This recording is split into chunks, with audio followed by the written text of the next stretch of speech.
Gumaganda ang paligid kung bawat tao ay puno ng pag-ibig.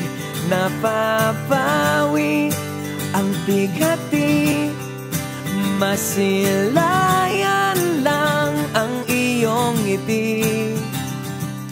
Okay gandang isipin ang isang mundong puno ng pag-ibig.